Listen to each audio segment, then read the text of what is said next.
ಎಲ್ರಿಗೂ ನಮಸ್ಕಾರ. ಪುಷ್ಪಾ ಶೆಟ್ಟಿ ಕುಕ್ಕಿಂಗ್ ಡೈರಿಗೆ ಸ್ವಾಗತ. ನಾನು ಸುಮಾರು 2 ಹೀರೆಕಾಯಿನ ತೊಗೊಂಡಿದ್ದೀನಿ. ಈ 2 ಹೀರೆಕಾಯಿನ ಸುಮಾರು 2.5 ಇಂಚು ಕಟ್ ಮಾಡಿ ಅದನ್ನು 4 ಭಾಗ ಮಾಡಿ ಇಟ್ಕೊಂಡಿದ್ದೀನಿ. ಈ ಥರ ಇದರಿಂದ ಒಂದು ರುಚಿಯಾಗಿ ಎಣ್ಣೆಗಾಯಿ ಮಾಡೋಣ ಅಂತಿದ್ದೀನಿ. ಇದಕ್ಕೆ ರುಬ್ಕೊಳ್ಳಲು ಏನೇನು ಸಾಮಗ್ರಿಗಳು ಬೇಕು ಅಂತ ಹೇಳ್ತೀನಿ.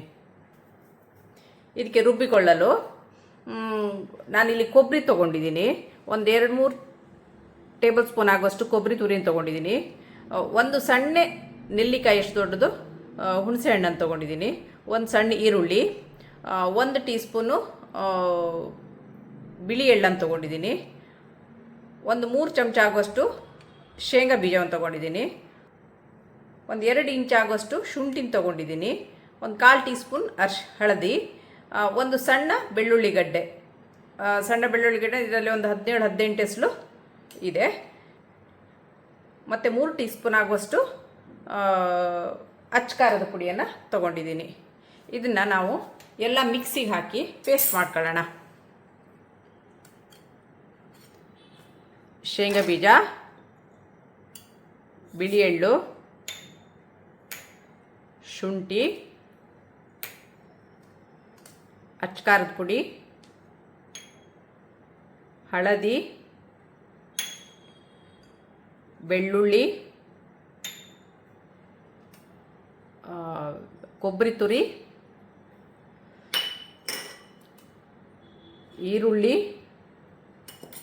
ಹಾಗೂ ಹುಣಸೆಹಣ್ಣು ಸಾಮಗ್ರಿಗಳನ್ನು ಮಿಕ್ಸಿ ಒಳಗೆ ಹಾಕ್ಕೊಂಡಿದ್ದೀನಿ. ಈಗ ಇದಕ್ಕೆ ರುಚಿಗೆ ತಕ್ಕಷ್ಟು ಉಪ್ಪು ಸೇರಿಸಿ ರುಬ್ಕೊಂಡು ಬರೋಣ. ಈಗ ಇದು ರುಬ್ಬಿದ್ದೀನಿ. ಇದಕ್ಕೆ ಸ್ವಲ್ಪ ಬೆಲ್ಲವನ್ನು ಸೇರಿಸಿ ಮತ್ತೆ ಒಂದು ಸುತ್ತು ತಿರುವೋಣ. ಇದರಲ್ಲಿ ಒಂದು 3 ಟೀ ಸ್ಪೂನ್ ಆಗೋಷ್ಟು ಬೆಲ್ಲ ತಗೊಂಡಿದ್ದೀನಿ ನಾನು. ಇದನ್ನು ಹಾಕಿ ಇನ್ನೊಂದು ಸುತ್ತು ತಿರುವಿ ತೊಗೊಂಬರೋಣ.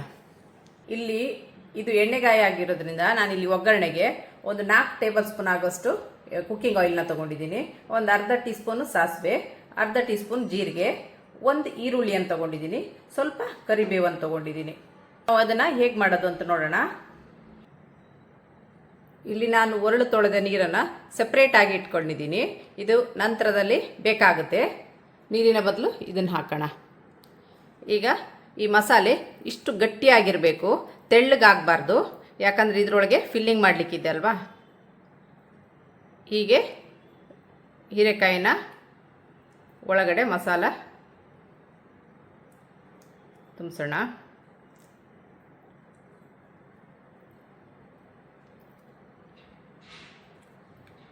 ಇದೇ ಥರ ಎಲ್ಲ ಹೀರೆಕಾಯಿಗೆ ಮಸಾಲೆಗಳನ್ನು ತುಂಬಿಸ್ಕೊಳ್ಳೋಣ. ಮಸಾಲ ಗಟ್ಟಿ ಇದ್ದರೆ ಒಳ್ಳೆಯದು. ನೀರು ಹಾಕ್ಕೋಬೇಡಿ ಅರಿಯುವಾಗ ಜಾಸ್ತಿ.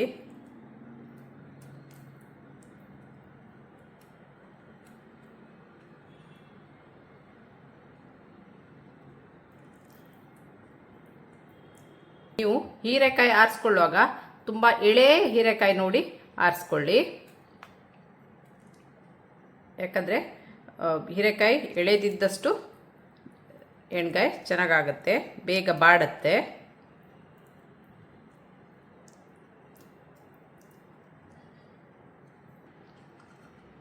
ಈಗ ಹೀರೆಕಾಯಿಗೆ ಮಸಾಲೆಯನ್ನು ತುಂಬಿ ಆಗಿದೆ. ಇದರಲ್ಲಿ ಸ್ವಲ್ಪ ಮಸಾಲೆ ಮಿಕ್ಕಿದೆ, ಅದನ್ನು ನಾನಿಲ್ಲಿ ತೆಗೆದಿಟ್ಕೊಂಡಿದ್ದೀನಿ. ಇದು ನಂತರ ಅದಕ್ಕೆ ಆ್ಯಡ್ ಮಾಡೋಣ. ಈಗ ಹೀರೆಕಾಯಿ ಎಣ್ಣೆಗಾಯಿನ ಹೇಗೆ ಮಾಡೋದು ಅಂತ ನೋಡೋಣ. ಈಗ ಬಾಣಲಿ ಇಟ್ಟಿದ್ದೀನಿ, ಗ್ಯಾಸ್ ಆನ್ ಮಾಡೋಣ. ಈಗ ಬಾಣಲಿ ಬಿಸಿಯಾಗಿದೆ. ಇದಕ್ಕೆ ನಾವೀಗ ಕುಕ್ಕಿಂಗ್ ಆಯಿಲ್ ಹಾಕೋಣ.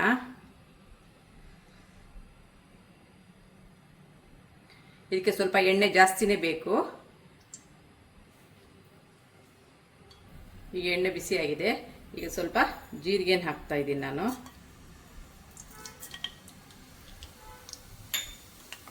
ಜೀರಿಗೆ ಸ್ವಲ್ಪ ಹುರ್ಕೊಂಡು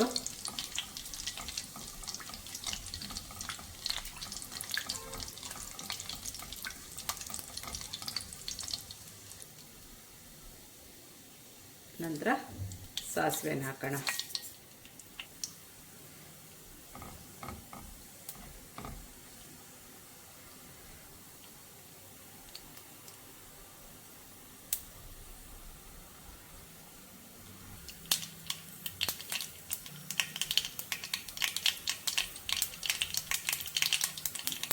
ಈಗ ಸಾಸಿವೆ ಪಟಪಟ ಅಂತ ಇದೆ.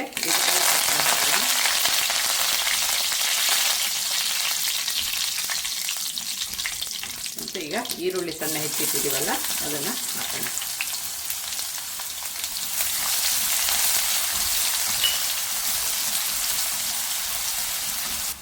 ಟ್ರಾನ್ಸ್ಪರೆಂಟ್ ಆಗಿದೆ.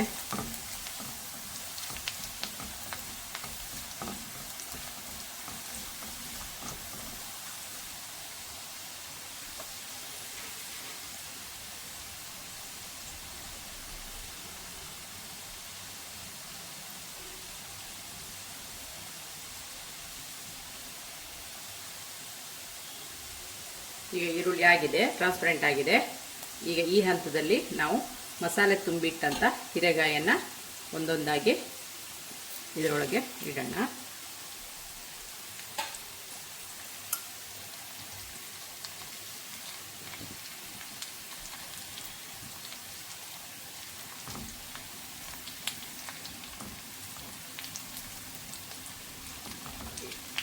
ಬೆಂಕಿ ಯಾವಾಗಲೂ ಸ್ಲೋವಲ್ಲೇ ಇರಲಿ, ಸೀದೋಗೋ ಚಾನ್ಸಸ್ ಇರುತ್ತೆ ಇಲ್ಲಾಂದರೆ.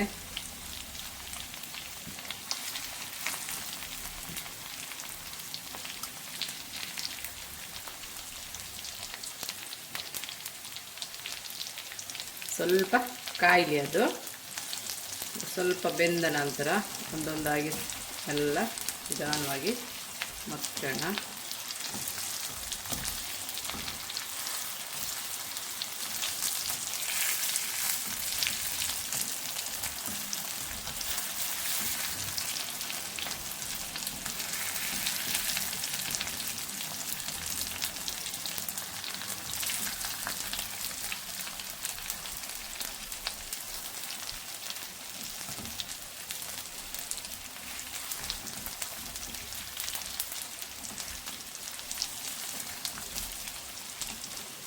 ಈಗ ಇದಕ್ಕೆ ಲಿಡ್ಡನ್ನು ಮುಚ್ಚಿ ಒಂದೆರಡು ನಿಮಿಷ ಇಡೋಣ ಲೋ ಫ್ಲೇಮಲ್ಲಿ.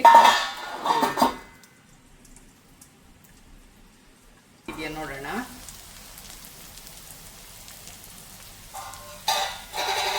ಲೋ ಫ್ಲೇಮಲ್ಲಿ ಬೇಯ್ತಾ ಇದೆ.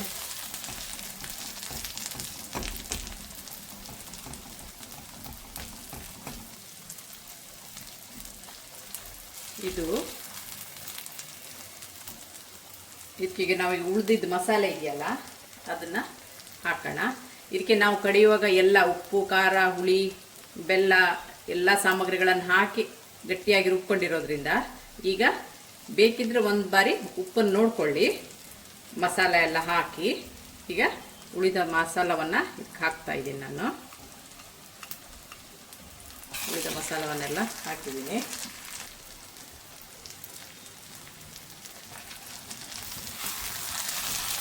ನಿಧಾನವಾಗಿ ಇದು ಮಾಡಿ, ಇಲ್ಲಾಂದರೆ ಬಿಟ್ಟು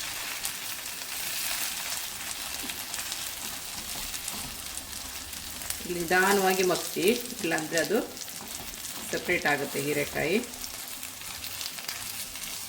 ಈಗ ಮಿಕ್ಸಿ ತೊಳೆದ ನೀರನ್ನು ಇದಕ್ಕೆ ಹಾಕ್ತಾ ಇದ್ದೀನಿ. ಹಾಕಿ ಒಂದು 5 ನಿಮಿಷ ಮುಚ್ಚಿಡೋಣ, ಅದು ಲೋ ಫ್ಲೇಮಲ್ಲಿ ಬೇಯಲಿ.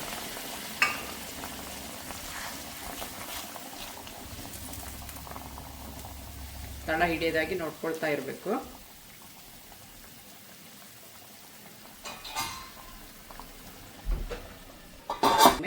ಬಾಯಿ ತೆಗೆದು ನೋಡೋಣ.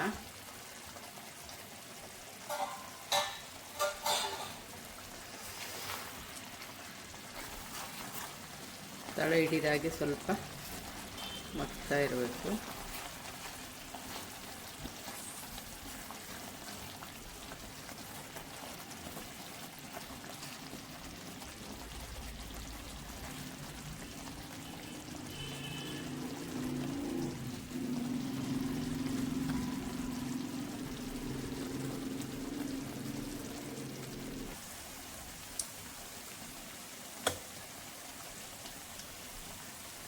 ಹೀಗೆ ಎಣ್ಣೆ ಬಿಡ್ತಾ ಬಂದಿದೆ. ಈ ಹಂತದಲ್ಲಿ 1 ಟೀ ಸ್ಪೂನ್ ತುಪ್ಪ ಹಾಕೋಣ. ಇದು ಫ್ಲೇವರಿಗೆ ಹಾಕಬೇಕಂತೇನಿಲ್ಲ, ನಾನಿಲ್ಲಿ ಹಾಕ್ತಾ ಇದ್ದೀನಿ.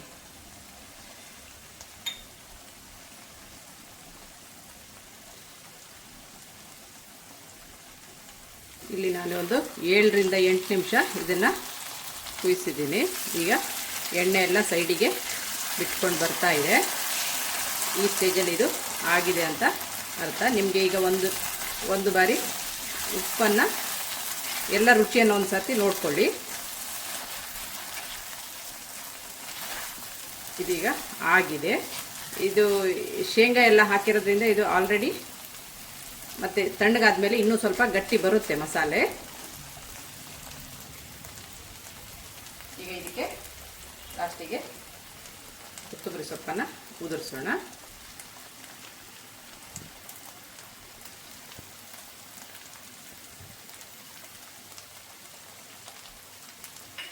ಆಗಿದೆ. ಇದರ ಒಂದು ಬೌಲ್ಗೆ ಟ್ರಾನ್ಸ್ಫರ್ ಮಾಡೋಣ.